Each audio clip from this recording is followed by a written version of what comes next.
తీసుకొని తీసుకెళ్లి Hudson river లో ల్యాండ్ చేశాడు ఎయిర్ క్రాఫ్ట్ ని.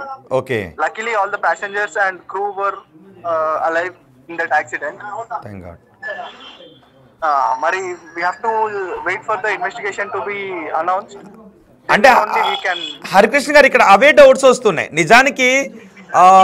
అంటే టేక్ ఆఫ్ అయిన 5 నిమిషాల్లోనే ఎంత ఎత్తులో ఉండే అవకాశం ఉంటుంది, ఆ ఎత్తులో బార్డ్స్ వచ్చినా కూడా ఇంకా విమానాన్ని సురక్షితంగా ఉంచే అవకాశం ఉండదా జనరల్ గా? విమానాన్ని ఒకవేళ మనం బర్డ్స్ వచ్చి స్ట్రైక్ అయినప్పుడు మనం వి క్యాన్ డూ ఎనీథింగ్, ఎందుకంటే that is out of our hands. మన చేతిలో ఉన్న సిచ్యువేషన్ అయితే కంట్రోల్ లో చేయగలుగుతాం, కానీ బర్డ్ స్ట్రైక్ కానీ ఎనీ టెక్నికల్ ఇష్యూస్ ఉన్నప్పుడు కానీ వి కాన్ డూ ఎనీథింగ్. ఎందుకంటే కాక్పిట్ లో కూర్చుంటే ఏం ఇన్స్ట్రుమెంట్స్ పని చేస్తూ లేదు అని తెలుస్తుంది, కానీ ఎందుకు పని చేస్తలేదని అది ఇన్వెస్టిగేషన్ లోనే తెలుస్తుంది. We have to wait for the investigation to be done. Black box తీసి దాంట్లో ఫ్లైట్ డేటా చూసి అప్పుడు కానీ మనము ఇంకా ఏమీ చెప్పలేము. ఓకే. ఒకవేళ బార్డ్ హిట్టింగ్ జరిగితే బార్డ్స్ హిట్ చేశాయి అనే విషయాన్ని ఏటీసీకి చెప్పేంత సమయం ఉంటుందా? పైలట్ ఆ విషయాన్ని కమ్యూనికేట్ చేయగలుగుతాడా? చేయగలుగుతాడు, 100% చేయగలుగుతాడు. ఎందుకంటే మేడే డిక్లేర్ చేసినప్పుడే బర్డ్ స్ట్రైక్ అని డిక్లేర్ చేస్తారు. ఓకే. మళ్ళీ ఇక్కడ బర్డ్ స్ట్రైక్ అని మనకి ఇంతవరకు అయితే సోర్సెస్ లో ఇన్ఫర్మేషన్ రాలేదు. అవును. That we have to wait for the అంటే మేడే డిక్లేర్ చేశారు. ఒకవేళ మేడే అంటే జనరల్ గా మేడే డిక్లేర్ చేసే ప్రాసెస్ ఎలా ఉంటుందండి? అది ఎక్స్ట్రీమ్లీ ఎమర్జెన్సీ కండిషన్స్ అండి. మేడే అంటే ఎక్స్ట్రీమ్లీ ఎమర్జెన్సీ కండిషన్. అంటే వెర్బల్ గానే చెప్తారా దాన్ని pilot? Yes yes. Okay. Mayday mayday mayday అని 3 times అనౌన్స్ చేస్తారు.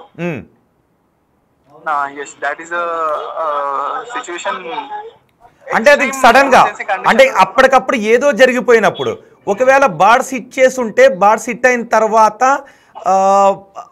వెంటనే ఎటువంటి కండిషన్ ఉంటుంది? అంటే వెంటనే మొత్తం పవర్ అంతా షట్ ఆఫ్ అయిపోయి ఇంజిన్ ఫెయిల్ అయిపోయే అవకాశం ఉంటుంది ఇమ్మీడియట్ గా?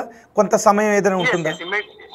సమయం అంటూ ఏముండదండి, ఎందుకంటే బర్డ్ స్ట్రైక్ అయినప్పుడు దాని ఫ్లెష్ గానీ, దాని బ్లడ్ గానీ, దాని ఫెదర్స్ గానీ మొత్తం ఇంజిన్ లో స్ట్రక్ అయిపోతాయి కదా. కంబషన్ ఛాంబర్ గానీ, అవన్నీ టర్బైన్ గానీ, అవన్నిట్లో దాని ఫ్లెష్ గానీ అవన్నీ మిక్స్ అయిపోయి ఉంటాయి.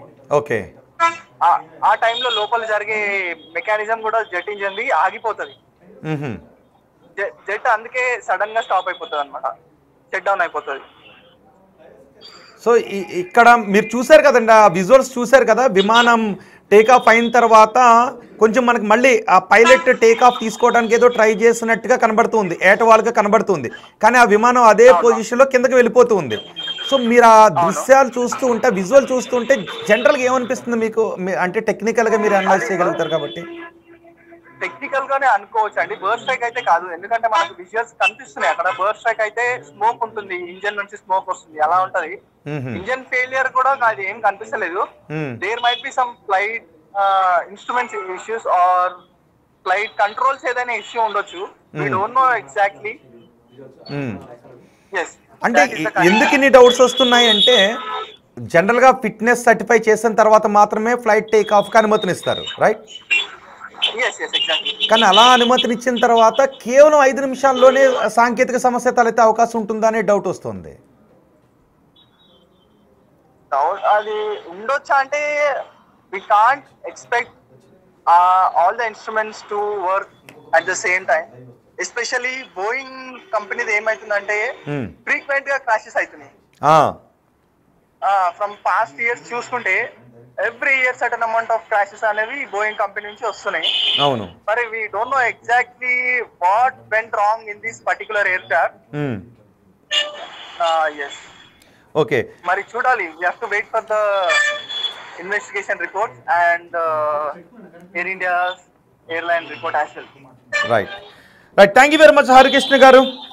ఎస్, హరికృష్ణ చెబుతూ ఉన్నారు ఈ ప్రమాదానికి చాలా కారణాలు ఉండొచ్చు, కానీ బార్డ్స్ హిట్ చేసినప్పుడు కూడా విమానంలో ఇంజన్లు షట్ ఆఫ్ అయిపోయే అవకాశం ఉంటుంది, పవర్ షట్ ఆఫ్ అయిపోయే అవకాశం ఉంటుంది అని హరికృష్ణ చెబుతూ ఉన్నారు.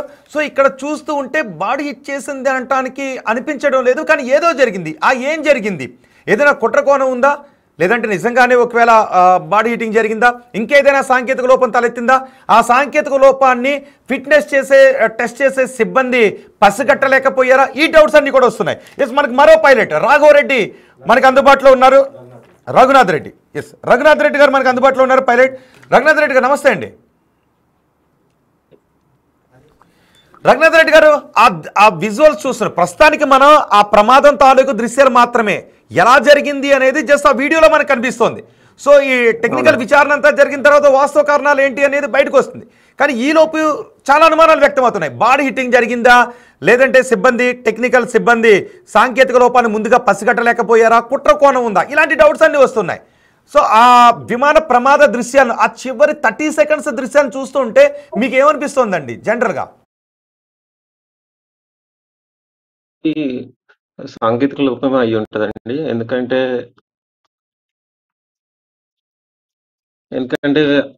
Take off part is the most crucial part. అందులోనే ఆన్ టేక్ ఆఫ్‌లోనే చాలా ప్రమాదాలు అయ్యే ఛాన్సెస్ ఉన్నాయి. లైక్ ఇంజిన్ థ్రస్ట్ లాస్ అయ్యి ఉండొచ్చు. As soon as take off bird hit అయ్యి కూడా ఉండొచ్చు.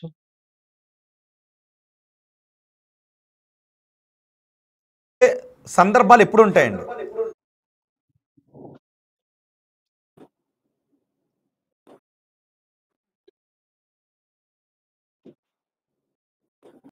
వినబడుతుందా?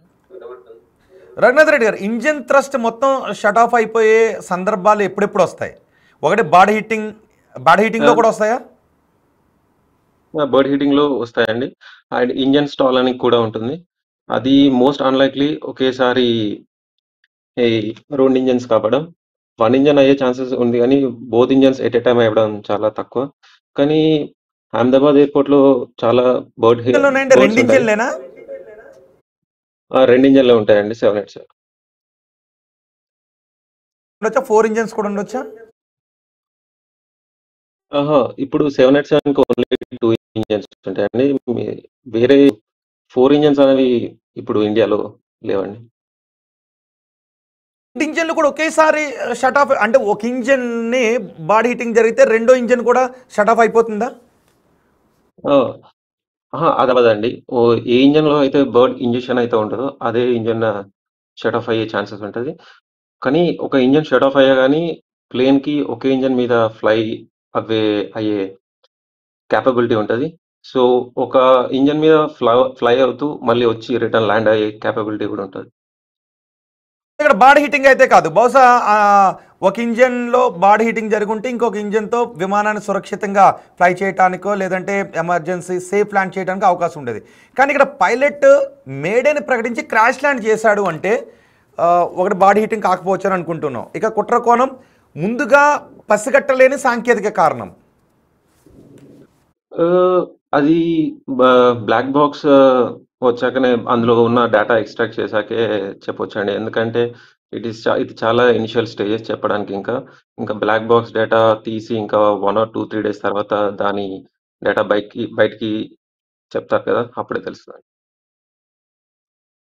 ఇప్పుడు మీరు చూస్తున్నారు కదా, అంటే ఎంతమంది బతుకున్నారు అనేది అర్థం కావట్లేదు. చాలా హృదయ విదారకంగా ఉంది. కొంతమంది క్షతగాతులు, వాళ్ళందరూ కూడా ఎవరంటే ఆ బిల్డింగ్లో ఉన్నవాళ్ళు. ఇలాంటి ప్రమాదంలో విమాన ప్రయాణికులు ఎవరైనా బతకడానికి అవకాశం ఉంటుందండి? ఎందుకంటే టైల్ పార్ట్ కనబడుతుంది, ఒక టైల్ పార్ట్ ఆ భవనం లోపలికి వెళ్ళిపోయి మంటలు అంటుకోకుండా కనబడుతూ ఉంది. అది ఇట్స్ మోస్ట్ అన్‌లైక్లీ అండి. ఎందుకంటే చూసారుగా మీరు వచ్చిన ఫైర్ కూడా చాలా it's like a big blast. So, in such a kind of big blast it's very unlikely for survivors.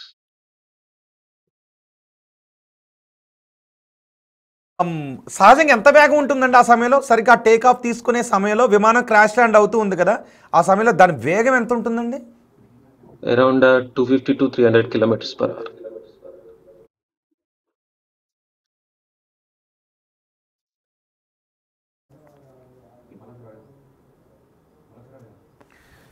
Raghunath Reddy గారు, 250-300 కిలోమీటర్ల వేగంతో ఉంటదండి. ఫ్యూయల్ అంటే ఆ ప్రమాదం ఆ స్థాయిలో ఉండటానికి ఫ్యూయలే కారణం. అంటే ఒకవేళ మేడే ప్రకటించినప్పుడు కొన్ని అంటూ ఉంటారు, జనరల్గా వింటూ ఉంటాం. సో ఫ్యూయల్ని డ్రాప్ చేసేయచ్చు కిందకి, జనరల్గా అలాంటి ప్రమాదాల్లో ఫ్యూయల్ని వదిలేస్తారు, ఇలాంటి మాటలు వినబడుతుంటుంటాయి. అది ఇది since take off is the very crucial part of the flight. అది మీరు ఫ్యూయల్ డంపింగ్ చేసేదంతా like emergency landing, like engine emergency లేకపోతే as soon as like after take off మళ్ళీ హోల్డ్ చేస్తూ ఫ్యూల్ డంప్ చేసి రావచ్చు. ఇది ఇంత క్రూషియల్ పార్ట్‌లో ఫ్యూల్ డంప్ చేయడానికి లేదు కదండీ. అది ఎందుకంటే నివాస ప్రాంతాలు బోత్ కూడా కాబట్టి అయ్యుండు. ఫ్యూల్ డంపింగ్ నివాస ప్రాంతాల్లో అలో చేయరు. అండ్ చాలా టైం ఉండదు కాబట్టి లైక్ అది ఇంపాసిబుల్ అండి. రఘునాథరావు గారు, సరిగ్గా ఎన్ని సెకండ్ల ముందు పైలట్కి తెలిసే అవకాశం ఉంటుంది? ఇక నేను ఈ ఫ్లైట్ని ఏమీ చేయలేకపోతున్నాను, క్రాష్ ల్యాండ్ తప్ప ఇంకేమీ లేదు, నా చేతిలోంచి వెళ్ళిపోయింది అని పైలట్కి ఎన్ని సెకండ్స్ ముందు తెలిసే అవకాశం ఉంటుంది? సిన్స్ లైక్ ఇది టేక్ ఆఫ్ అయిన 400 to 500 ఫీట్ నుంచి ఇది కిందకి డిసెంట్ అవ్వడం స్టార్ట్ అయినట్టుంది. సో ఆ హైట్లో మాకు ఎక్కువ చేయడానికి ఏముండదు. అరౌండ్ 1000-2000 ఫీట్ ఉన్నా కానీ వచ్చి ల్యాండ్ చేయాలి. కానీ 500 ఫీట్ మాకు చాలా తక్కువ ఉంటుంది మళ్ళీ రిటర్న్ రావాలి. సో ఏం చేయాలి? రఘునాథ్ రెడ్డి గారు, ఆడియో డిస్టర్బెన్స్ కూడా వస్తుంది. మొత్తానికి విమాన ప్రమాదానికి చాలా కారణాలు ఉంటాయి, అందులో పక్షులు ఢీకొట్టడం కూడా ఒక కారణం ఉంటుంది. కానీ ఇక్కడ ఈ ప్రమాదంలో పక్షులు ఢీకొట్టడానికి అవకాశాలు లేవు అనే విషయం కూడా అర్థమవుతుంది. ఎందుకంటే 2 ఇంజన్లు ఉంటాయి కాబట్టి బహుశా పక్షులు గుంపు ఒకటి 2 ఇంజన్లు నువ్వు ఢీ కొడితే అప్పుడు మాత్రమే 2 ఇంజన్లు షట్ డౌన్ అయ్యే అవకాశం ఉంటుంది అని చెప్తున్నారు. సహజంగా ఎత్తులో ఉన్నప్పుడు పక్షులను తప్పించుకుని వెళ్ళే గుంపు వస్తూ ఉంటే దాన్ని తప్పించుకుని వెళ్ళే ప్రయత్నాలు కూడా చేస్తారు. కానీ పక్షుల గుంపు అనేది విమాన గమనానికి, విమానయానానికి అత్యంత ప్రమాదకరమైన విషయం. పక్షుల ఢీకొట్టడం కారణంగా గతంలోనూ ఎన్నో విమాన ప్రమాదాలు జరిగాయి. ఇప్పుడు ఇది భారతదేశంలో జరిగిన అత్యంత విషాదకరమైన విమాన ప్రమాద దృశ్యాలని మీరు బిగ్ టీవీ స్క్రీన్ పైన చూస్తున్నారు. ఆ 2 బాక్సుల్లోనూ విమాన ప్రమాదం జరిగిన ప్రదేశంలో ఉన్న దృశ్యాలు చూడండి ఒకసారి. అదిగో ఆ బిల్డింగ్ లోపలికే విమానం దూసుకుని వెళ్ళిపోయింది. అప్పట్లో ఒక విద్రోహ చర్య కారణంగా ట్విన్ టవర్స్లోకి విమానం దూసుకుని వెళ్ళిపోయింది అమెరికాలో. ఇక్కడ ఈ విమానం సాంకేతిక లోపం కారణంగా దూసుకుని వెళ్ళిపోయింది ఆ బిల్డింగ్లోకి, లేదంటే ఈ విమాన ప్రమాదంలో విద్రోహ చర్య ఏదైనా ఉందా అనే అనుమానాలు ఇప్పటికీ వ్యక్తమవుతున్నాయి. విమానం సరిగ్గా ల్యాండ్ అవటంతోనే క్రాష్ ల్యాండ్ జరిగింది. విమానం గ్రౌండ్ని హిట్ చేయగానే పెద్ద శబ్దంతో విమానం పేలిపోయింది. ఆ విమానం పేలిపోతూనే ఆ మంటలతోనే దూసుకుని అక్కడ ఉన్న ఒక భవనంలోకి దూసుకుని వెళ్ళిపోయింది. దీంతో ఆ భవనంలో ఉన్న మెడికోలు కూడా ఈ ప్రమాద బారిన పడ్డారు. అందులో ఎంతమంది డాక్టర్లు చనిపోయారో అర్థం కావడం లేదు. ఈ ప్రమాదంలో ఎంతమంది డాక్టర్లు చనిపోయారో అర్థం కావడం లేదు. ఆ విషయం ఆందోళన వ్యక్తం చేస్తూ ఉంది. ఆ బిల్డింగ్లో ఉన్న వాళ్ళందరినీ కూడా ఇప్పుడు ఆసుపత్రికి తరలిస్తున్నారు. పైలట్ రఘునాథ్ రెడ్డి గారు మనకి అందుబాటులోనే ఉన్నారు. రఘునాథ్ రెడ్డి గారు, ఇది కేవలం విమాన ప్రమాదమే కదా, గతంలో మనం కేరళ విమాన ప్రమాదాన్ని చూసాం. మంగళూరు, అది టేబుల్ టాప్ రన్వే, హిల్ పైన ఉంటుంది. ఆ రన్వే పై నుంచి లోయలోకి దూసుకుని వెళ్ళిపోయింది ఆ విమాన ప్రమాదం. ఇప్పుడు ఇది ఒక అత్యంత భారీ విమాన ప్రమాదం, పైగా ఇది బిల్డింగ్లోకి దూసుకుని వెళ్ళిపోయింది. బహుశా ఇదేనా భారతదేశంలో అత్యంత విషాదకరమైన ప్రమాదం అనుకోవాలా దీన్ని? ఎందుకంటే ఇప్పటివరకు ఇదే ఫస్ట్ 787 ఫ్యూజ్ లాస్ట్ అండ్ చెప్పలేం. చాలా 242 మెంబర్స్ లైఫ్స్ లాస్ అయ్యాయి. చాలా బాధాకరం. జనరల్గా విమానం టేక్ ఆఫ్ తీసుకునేటప్పుడు అనుమతులు ఎలా ఉంటాయి? అంటే ఇప్పుడు ఎవరిని బాధ్యం చేయాలి? నిజంగా ఒకవేళ టెక్నికల్ లోపమే అనుకుందాం, టెక్నికల్ లోపమే అయితే ఎవరిని బాధ్యం చేసే అవకాశం ఉంటుంది? బాడీ హీటింగ్ లేదు కానీ ఫిట్నెస్ సర్టిఫై చేశారు, 5 నిమిషాల్లోనే పవర్ ఆఫ్ అయిపోయింది అంటే జనరల్గా ఏ స్థాయి లోపం ఉంటుంది?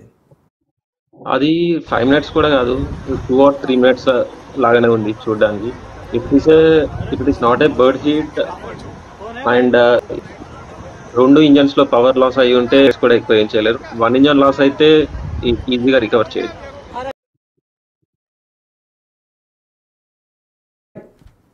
ఇలాంటి సమయంలో పైలట్ ఆలోచన ఎలా ఉంటుంది? జనరల్ ఇంకేమీ లేదు, చేసేది ఏమీ లేదు అని తెలిసిపోయినప్పుడు జనరల్గా పైలట్ అంటే మీకు ట్రైనింగ్ ఎలా ఉంటుంది?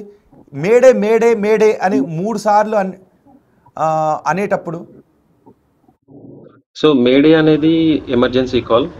సో ఓన్లీ ఇన్ ఎమర్జెన్సీస్లో మేడే కాల్ ఇస్తాం. అండ్ మాకు ఎవ్రీ 6 months ఇంజన్ ఫెయిలియర్స్ ఇవన్నీ ట్రైనింగ్ ఇస్తూనే ఉంటాయి. So to be current. So each and every pilot can easily recover from single engine failures.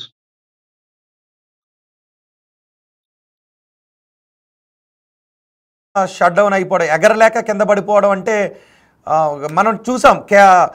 మంగళూరులో జరిగింది టేబుల్ టాప్, ఆ రన్వే పైన స్కిడ్ అయి లోయలోకి వెళ్ళిపోయింది. కానీ ఇది టేక్ ఆఫ్ తీసుకోలేక పడిపోయింది.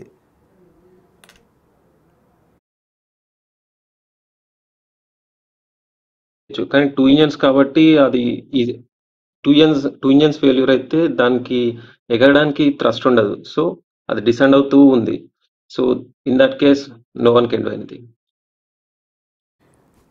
ఓకే, రైట్ అండి. థ్యాంక్ యూ రఘునాథ్ రెడ్డి గారు. రఘునాథ్ రెడ్డి గారు ఒక్క నిమిషం.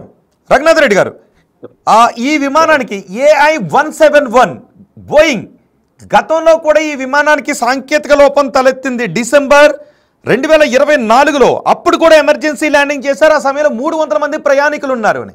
ఇప్పుడు మళ్ళీ అదే విమానం ప్రమాదానికి గురైంది. బోయింగ్ విమానాల ప్రమాదాల సంఖ్య మనకి ఎక్కువగా కనిపిస్తూ ఉంటుంది. ఇప్పుడు జరిగిన ప్రమాదం కూడా బోయింగే. గతంలో ఇదే బోయింగ్లో సాంకేతిక లోపం తలెత్తింది. ఇది డిసెంబర్లో జరిగింది. అది బోయింగ్ 737 అనుకుంటా. ఇది 787. అది నారో బాడీ, ఇది వైడ్ బాడీ. అది narrow bodies mostly domestic roots fly చేస్తాయి, ఇది ఇంటర్నేషనల్ రూట్స్ ఫ్లై చేస్తాయి మోస్ట్లీ. సో ఇది అహ్మదాబాద్ నుంచి లండన్ వెళ్తుంది కదా. అది డిసెంబర్లో వచ్చింది. ల్యాండింగ్ గేర్ ఫాల్ట్ అనుకుంటా. అక్కడనే హోల్డ్ చేసి ల్యాండ్ చేశారు డిసెంబర్లో. Thank you very much Raghunath Reddy గారు. విమాన ప్రమాదం గురించి చాలా విషయాలు తెలియజేసినందుకు, ఎలాంటి సమయంలో విమాన ప్రమాదాలు జరుగుతాయని. ఇది భారతదేశంలోనే జరిగిన అత్యంత విషాదకర విమాన ప్రమాదాలు ఒకటి. చూడండి ఒకసారి, అదిగో ఆ రెండో బాక్స్లో చూడండి ఒకసారి. ఆ భవనంలోకి విమానం దూసుకొచ్చి పేలిపోవడంతో మొత్తం భవనం ఎలా శిథిలమైపోయిందో చూడండి.